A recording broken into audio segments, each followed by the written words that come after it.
Shalom Elohim Bapak Ibu dan teman-teman terkasih dalam Tuhan Yesus Kristus. Puji Tuhan kita berjumpa kembali dalam kesaksian yang luar biasa ini, kesaksian iman yang luar biasa ini. Dan saya selalu merindukan Bapak Ibu tetap setia di dalam Tuhan dan berapi-api serta terus melayani Tuhan dan mengasihi jiwa-jiwa.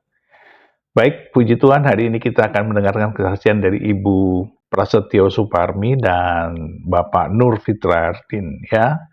Mereka ini adalah para penghujat, pembenci, dan sangat anti-Kristus ya. Sangat jijik sama kekristenan, melakukan hal yang tidak baik, tidak benar, baik dalam perkataan, pikiran, maupun perbuatan. Tetapi pada akhirnya mereka berdua dijamah Tuhan, dilawat Tuhan, dan bahkan sekarang menjadi pengikut Kristus, menjadi hamba Tuhan, pelayan Tuhan. Nah, bagaimana kesaksian mereka? Mari kita saksikan bersama-sama. Tuhan memberkati.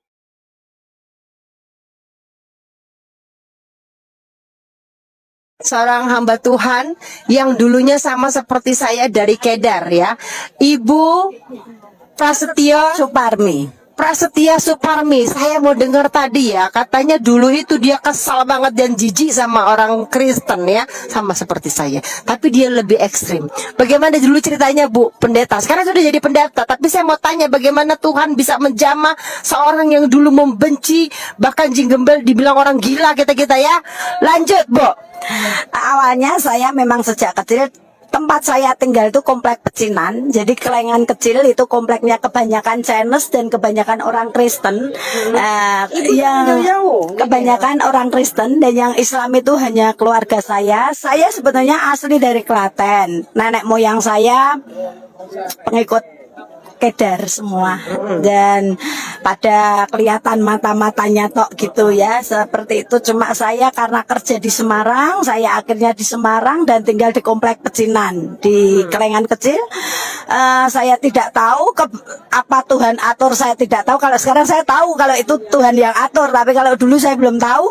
Ternyata saya bertetangga dengan orang tua pendeta almarhum Petrus Agung Purnomo. Jadi saya dekat dengan beliau, rumah dekat, dan beliau banyak memberkati saya secara jasmani. Tapi saya saat itu jengkel, apalagi kalau Natal tiba di TV di mana-mana adanya Jinggembel, jenggotnya gembel. Saya bilang gitu, seperti itu. Tuhan, orang Tuhan dipenteng pakai cawet gitu kok ya, disembah-sembah. Saya seperti itu dulu saudara. Dan juga waktu itu saya juga berpikiran, orang ini agama apa, susah nyanyi, seneng nyanyi, terus ya pokoknya saya paling anti dengan orang Chinese dan juga orang Kristen saat itu. Tetapi pada saatnya saya diizinkan Tuhan sakit. Saya sakit dan saya masuk di rumah sakit Panti Wilasa Citarum. Waktu itu saya ingat, dan di Citarum itu ada sekelompok hamba Tuhan yang mendoakan. Pada saat itu saya ngomong, saya Islam, saya tidak mau didoakan sama orang Kristen. Saya kafir. Saya orang Islam, saya tidak mau didoakan. Saya punya Tuhan Allah Subhanahu wa Ta'ala yang bisa menyembuhkan saya, dan saya tidak akan sekali-sekali nyembah orang yang dipenteng. Saya bilang begitu. Tapi saat itu saya sakit, katanya tipes, tapi kok tidak sembuh-sembuh. Dan saat malam saya sholat tahajud, ada suara dan ada sinar. Saya seringkali sampai saat ini seringkali mendapat penglihatan dari Tuhan. Memang saya tidak tahu, tapi yang jelas waktu itu ada sinar dan ada suara yang ngomong gini, kalau kamu ingin selamat, kamu ikut aku. Saya mikir, siapa kau bilang gitu? Apa kamu orang yang dipenteng itu? Saya bilang gitu. Apa tadi gimana Bu? Siapa kamu? Ya, siapa kamu? Apa kamu orang yang dipenteng itu, yang disembah-sembah sama orang-orang Cina itu? Saya bilang gitu. Orang-orang tidak sunat itu, saya bilang gitu. Terus akhirnya saya tidak bergeming. Terus saya tetap masih sholat. Saya sampai dicari ke dukun-dukun sama orang tua saya. Sampai suatu saat dukunnya di Gunung Kidul. Saya ingat rumahnya itu ada lilitan ular besar. Nah, di situ saya mau kayak ditumbal kayak gitu saudara. Saya tidak tahu, tapi waktu itu saya sempat sembuh. Terus saya kembali, saya aktivitas biasa, kerja lagi di toko emas seperti biasa. Sampai suatu saat ada suara itu terngiang-ngiang terus. Saat itu puasa, kalau tidak salah saya lupa ingat puasa apa pas tarawih itu ada sholat, ada suara lagi, ikut aku kalau kamu ingin pasti ke surga. Kamu rajin ibadah, sia-sia kalau kamu tidak ikut aku. Seperti itu. Akhirnya saya cari-cari teman saya yang Kristen, saya akhirnya nyolong-nyolong, mencuri-curi ke gereja, ke tempat Bapak Timotius Subekti. Tapi waktu itu saya kalau ditanya ke pasar atau ke teman, bahkan tidak berani ngaku kalau ke gereja. Di gereja saya cuma diem aja, ditanyai jiwa baru, saya bilang enggak, saya bilang gitu karena saya tidak mau diinjili. Tapi setelah saya dengar firman, lambat laun saya di situ malah saya terus bertumbuh jadi aktivis gereja. Singkat cerita, dan saya menyerahkan diri menjadi hamba Tuhan, sekolah Alkitab di STT Soteria angkatan pertama, sampai akhirnya ketemu dengan pendeta Yohanes Saryono yang saat ini jadi suami saya, dan saya melayani pekerjaan Tuhan mengembalakan sudah 26 tahun karena Tuhan. Terima kasih dan berkati. Belum selesai Bu, kita sekarang madep ke sana. Ayo kamu ikutin sini. Ini dia ya. Kucing garong. Iya. Ayo ke sini. Liatin ya. Nah ini loh hamba-hamba Tuhan yang lainnya ya. Tapi ternyata ini ada dulunya Mbak ya. Bukan Mbak ya. Jilbab saudara. Saya lepas jilbab karena setelah jadi hamba Tuhan makanya rambutnya tipis dulu saya. Kalau keluar mesti pakai baju syar'i.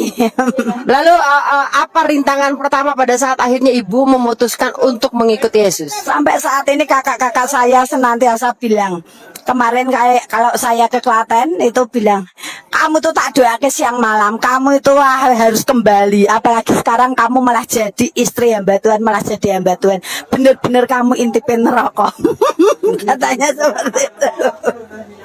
Tapi ada sukacita yang dahsyat yang tidak ditemukan di sana ya Bu. Dulu kalau sholat itu rasanya ya cuma sholat gitu. Sekarang setelah saya percaya Yesus, saya juga masih belajar agama-agama yang lain. Saya percaya kalau saya mengikut Tuhannya benar seperti kata Pak R tadi, Bang R itu sepaham dengan aliran suami saya. Tidak semua dengan Bang R tadi saya sepaham dengan Bang R. Saya ngomong mbak suami saya, ini pahammu. Tidak semua orang yang percaya Yesus pasti masuk surga, tetapi yang mengikut Tuhan sampai akhir, yang memegang perintahnya itu yang pasti masuk surga. Saya banyak mengalami tekanan, hambatan di pelayanan, tetapi saya percaya kalau saya mengikut Tuhan benar-benar pasti Tuhan beri kekuatan. Dan saya kemarin terakhir dinampai nama saya dikasih Pak Timotius Bukti Stefani. Ternyata artis Stefani itu dimahkotai, dan Tuhan memberi penglihatan kepada saya. Dia ngasih mahkota indah sekali. Tuhan bilang, kamu pengen enggak seperti ini dapat ini? Pengen Tuhan, saya bilang gitu.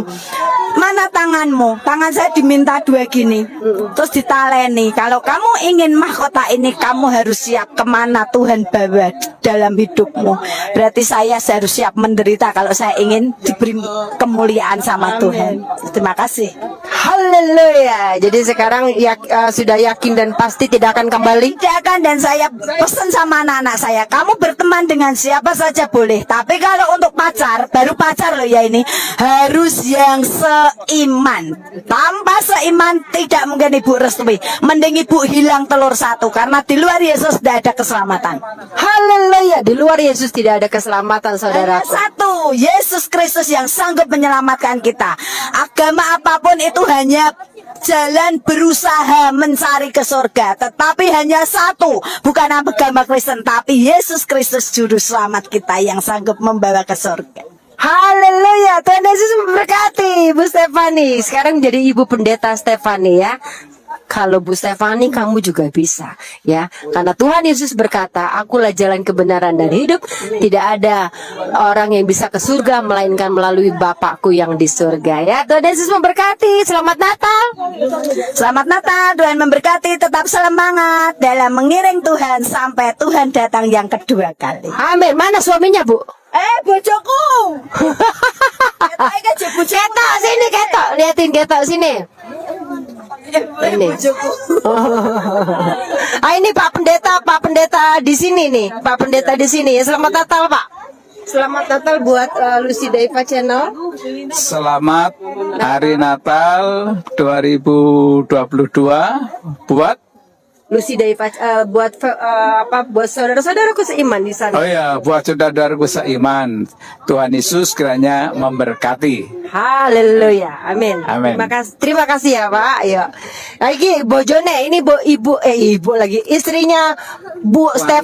Salah kan saya. Iki suaminya Bu Stefani mana toh Ibu sini? Nah ini Bapak jangan-jangan yang jeburin dia ya Pak? Jeburin apa, Bu? Jeburin apa, Bu? Jeburin ke neraka kata keluarganya dia. Enggak kan? Oh. Sebelum itu sampai sekarang kan ya doa ya, tak doain kamu malah jadi hamba Tuhan, kamu intipin neraka. Ya ini dia suaminya Bu Stefani, Pak siapa Pak? Yohanes Saryono. Ini juga dulu Bu, ini juga imam masjid, ini suka ngajar nih. Iya ini grupnya ini. Kalau sholat bersama-sama teman-teman kami menjadi imamnya. Tetapi memang ya pada waktu itu saya diinjili sama kakak saya tentang Tuhan Juru Selamat. Ya pada waktu itu saya memang pas puasa dapat 4 hari. Iya. Tapi pada waktu itu ya di jamaah Roh Kudus tentunya saya akhirnya menerima Tuhan Yesus sebagai Tuhan dan Juru Selamat.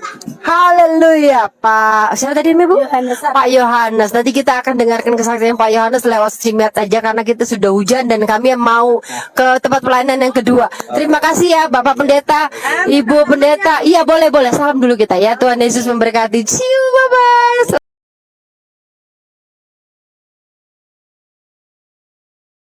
Saudara, melalui kesaksian saya, sedikit pun tidak ada unsur menyudutkan atau menjelek-jelekkan suku, ras, atau agama manapun. Hanya sebuah kesaksian sederhana bagaimana saya telah dikasihi Tuhan dengan begitu luar biasa. Nama saya Nur Fitriadin. Dari nama saya, kita pasti bisa menebak bahwa saya bukanlah seorang Kristen atau pengikut Kristus. Benar adanya bahwa saya terlahir dari keluarga yang belum percaya Yesus pada waktu itu. Sebagai seorang yang bukan Kristen, saya adalah salah satu anak yang tidak suka dengan kekristenan. Waktu kecil, saya pernah melemparkan petasan ke halaman gereja yang ada di tempat saya. Melemparkan kerikil-kerikil ke atas genteng gereja, dan masih banyak perbuatan-perbuatan lain yang saya lakukan pada saat itu. Di suatu waktu, saya bertemu dengan seorang jemaat yang mengasihi Tuhan dan juga merupakan pelayan Tuhan di gereja di mana saya sering melempar batu dan lain sebagainya.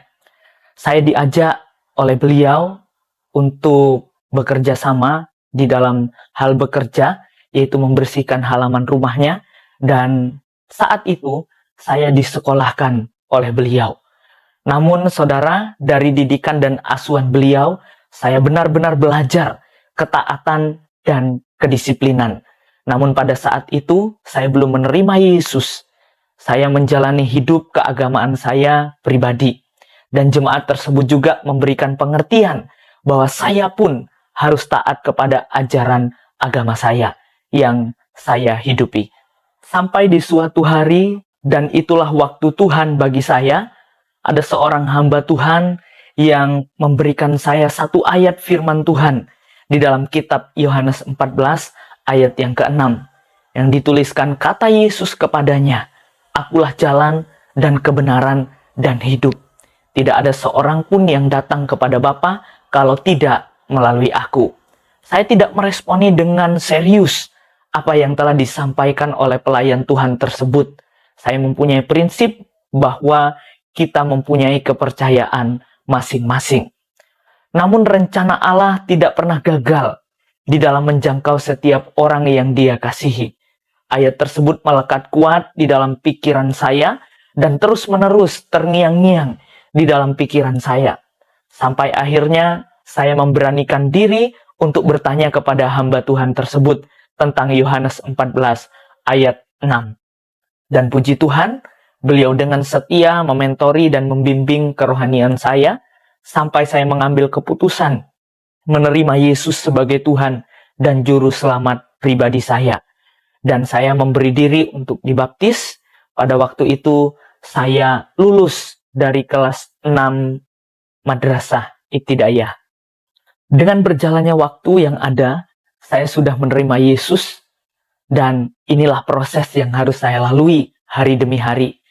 Ketika saya bersekolah di SMP negeri, dan semua siswa-siswinya bukan orang yang mengenal kekristenan, ada sebuah lagu yang saya dengarkan ketika saya beribadah di gereja. Dan lagu ini sangat memberkati, sangat sederhana, dan sangat menyentuh di dalam kehidupan saya pribadi. Lagu ini berjudul Ku Tahu Bapa Peliharaku, Dia Baik, Dia Baik. Saya menyanyikan lagu tersebut di kelas, dan teman-teman saya yang bukan Kristen juga menyukai lagu tersebut, dan mereka meminta saya untuk mengajari mereka. Dan mereka pun bernyanyi bersama-sama dengan saya. Namun hal tersebut membawa petaka bagi diri saya pribadi. Ada seorang guru sangat marah besar kepada saya, dan sebuah penggaris panjang 150 cm dipukulkan ke saya, dan ada busur, ada jangka, semua peralatan sekolah menjadi rusak oleh karena dipukul ke bagian punggung saya. Dan punggung saya menjadi memar dan saya susah untuk tidur.